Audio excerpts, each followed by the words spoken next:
Hello. As you watch this video, I hope you are all well in your households and potentially house churches and enjoying life under Delta Level 2. This week, the passage we're looking at is Mark chapter 11, verses 12 to 25. And if you haven't had a chance to read that, I invite you to pause the video and do that now. So this passage here, when I was asked to preach, I was looking over the options and chose this one, and I was excited and quite apprehensive to explore this passage because I've always found it interesting. I find that it doesn't always connect instantly to the other pictures of Jesus we see in different passages of the gospel. So in this passage, Jesus was very direct and confrontational. He curses a fig tree, which is the symbol of Israel. The next day, when they go back past it, it's dead right down to the roots. We know Jesus is quick-witted and clever with the religious leaders in other passages. But this seems a bit different, because after he curses that fig tree, he goes into the temple and he's flipping tables, accusing people of making his father's house into a den of robbers. He's taking no hostages, and he's exposing the rotten state of Israel's heart through both of these actions. It seems like Jesus is saying, this current way of doing things isn't good enough. We need something different. This obviously gets on the nerves of the religious leaders, and it's then that they begin to plan how to kill him. So this is an important step towards his death and also towards him becoming king. It's worth noting that Jesus isn't excluding people such as the religious leaders through these actions. He's always extended an invitation to those who want to follow him and put their faith in God. It's also worth noting that when total change is being talked about and promised, people are afraid, they feel attacked, they get hurt, and they try and protect themselves and what they know, which is natural. I think you can see that in the reactions of some people. They felt like they were attacked and that their way of doing things wasn't good enough, which it wasn't. And so here Jesus is drawing a line and saying, this isn't right. You can't be selling things in this temple of prayer for the Jewish, but it was in the Gentile part of the temple. This isn't right. God's kingdom is different to this. Jesus is following up the description and promises of the kingdom that's going to come with abrupt and decisive action. So I find this interesting. So looking a little bit more into why Jesus might have reacted like this. To me, it seems like he's just had enough of the religious system and the people of Israel not getting it. More than this, they're misrepresenting God through the trade happening in the temple and the way that the system worked. That's a big deal. As the Son of God and, Trinity, part of God, your heart and your desire for people is being misrepresented through people that are supposed to be bearing your image. So you can picture the anger, the disappointment, and the frustration at this, because it isn't right. It's just not right. It isn't okay to misrepresent the heart of God and to not hear God's call to change and follow Jesus. And so we see Jesus, and what I see is the state of righteous anger, of passion that the heart of his Father was so hidden and taken advantage of. Now, when we talk about anger, I think lots of us think of it as a negative emotion, and it definitely can be when people act out of it and hurt others in response to being hurt. But I'm not talking about the anger where we get hurt, or because when we get hurt and get anger and we want to hurt others and we act out of it, that's not a helpful anger, and it's not a just anger.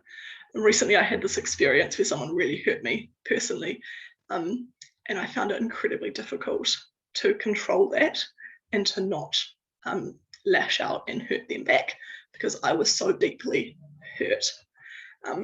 And I needed to take space from that person and process it and talk to others.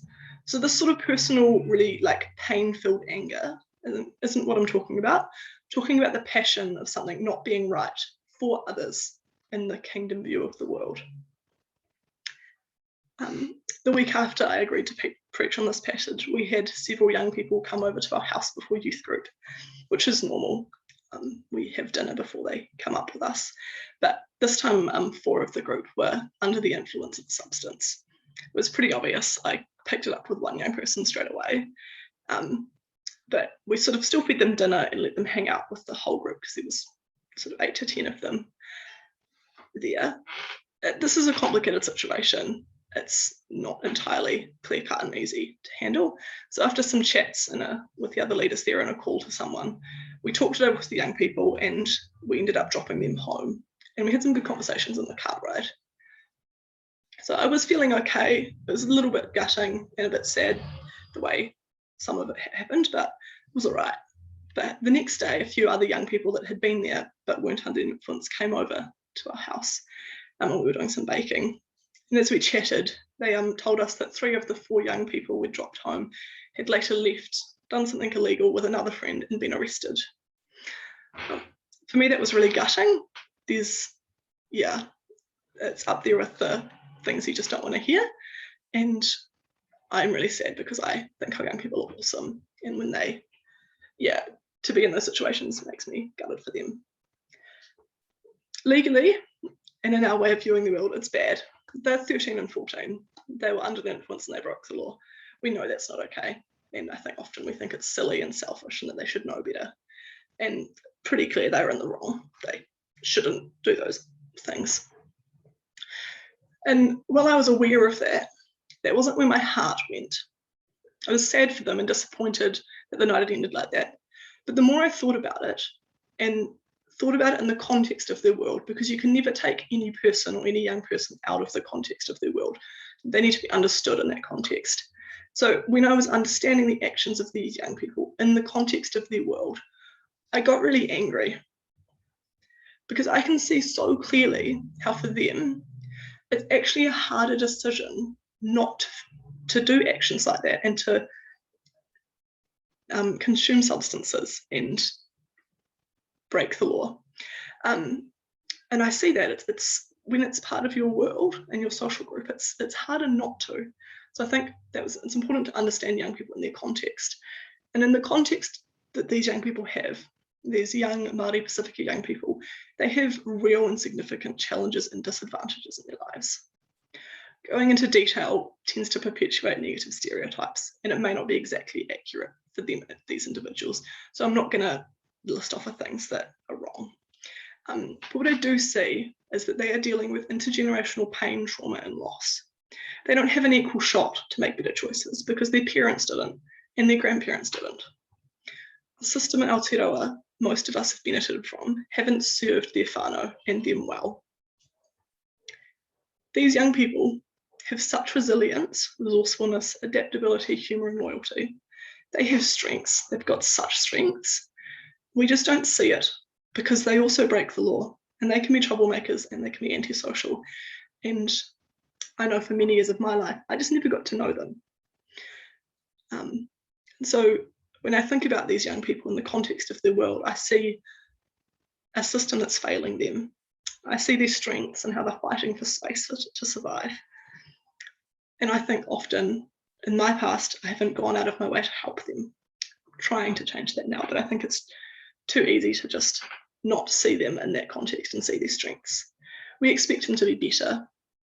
And this is my family context in that phrase, you just expect people to be better and to know that you shouldn't do things that are illegal and you shouldn't have antisocial behaviour. But in the last few years, I've learned that you can't expect, it's somewhat unfair to expect people to act in ways that have never been role model to them. So I think it's a challenge actually for us to think, how have we taught them to think of others before doing, like acting? How have we thought of them in the way that we've lived and act around just our communities and neighbourhood? And how have we been actively fighting to undo the harm of colonisation and racism and so many other injustices, which in this particular case is part of the cause? Because what I saw in the action and what made me angry was a failure, I think, collectively from a lot of people in New Zealand and Christians that have real privilege. I think it's a failure to bring the kingdom of God to their worlds. Seen a lack of people actively changing the way the heart of God is represented to these people through their actions. Because I think often God's heart is misrepresented in contexts like these. And to me, that's just not right, and it needs to change. These young people deserve better from me and from the collective community. And I think God expects better of us. And I think there's a challenge to ask if we're misrepresenting the heart of God to people with generational trauma from colonization and the effects of racism.